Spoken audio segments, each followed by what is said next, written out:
कछुक काज विधि बीच बिगाड़ो भूपति सुरपति पुर पगुधारो।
बीच बिगाड़ो भूपति सुरपति पुर पगुधारो। राजा जी नहीं रहे, जी को एक अच्छा नहीं लगा।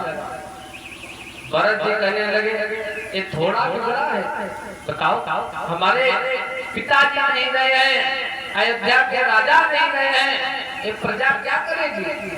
तो आज पूतना भी ब्रह्मा जी की बलि दे रही है, हे भगवान एक बार बच जाए, दोबारा मैं आने वाली नहीं हूँ। अब एक महल से भागी बाहर गई है, लेकिन भगवान कहाँ छोड़ने वाले हैं, इसका प्राणांत कर दिया है। और कहते हैं जब पूतना मिली है तो 6 कोस के वृक्ष टूट गए, मतलब 18 किलोमीटर में इसका शरीर गिरा। इतना विशाल शरीर, सब वृक्ष टूटे हैं, एक भयानक आवाज हुई है, सभी घबरा गए। यशोदा मैया कहने लगी क्या हुआ है, क्या हुआ है। भाग कर गई पालने के पास, देखा लाला नहीं है। अब तो सभी ढूंढने लगे, पूरा महल ढूंढा है, लेकिन आज लाला नहीं मिला है। यशोदा मैया भाग कर बाहर आई है तो देखती है प्यारे प्रभु पूतना के पक्ष स्थल पर आराम से लेटे हुए हैं, क्रीड़ा कर रहे हैं। यशोदा कहने लगी हे गोपो जल्दी से उतारो। आज बाल वालों ने भगवान को उतारा है। कहते हैं तब तक नंद बाबा आ गए और पूतना के शरीर को काट काट के जलाया गया। इतना विशाल शरीर, इसके शरीर को काटा गया, फिर चिता बनाई गई और कई चिताएं बनाई गई। और जब इसकी चिता जली है तो कहते हैं पूरा ब्रजमंडल सुगंधित हो गया। परीक्षित जी ने प्रश्न किया, कहने लगे एक तो बात नहीं है और भगवान को मारने गई, लेकिन इसकी चिता से सुगंध।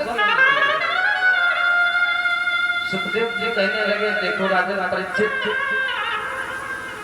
गई तो भगवान को मारने ही, लेकिन इसने कार्य किया है माता वाला, स्तनपान कराया है और एक पूर्व जन्म की राजा बलि की पुत्री रत्नमाला थी। जब भगवान बावन बनकर गए हैं बलि के दरवाजे पर, बहुत सुंदर रूप था, एक भगवान को देखकर मुग्ध हो गए। कहने लगे हे भगवान ऐसा पुत्र हमारे भी हो जाए, मैं स्तनपान कराती, लेकिन जब भगवान ने 3 कदम में सब नाप लिया तब एक कहने लगे स्तनपान कराते कि जहर हिला के मार डालते। भगवान कहने लगे हम तेरी दोनों इच्छा पूरी करेंगे। आज यशोदा जी भगवान को लाई है, गौमूत्र से स्नान कराया है, गौ की पूंछ से झाड़ा लगाया है। अच्छा जब बच्चे को नजर लगे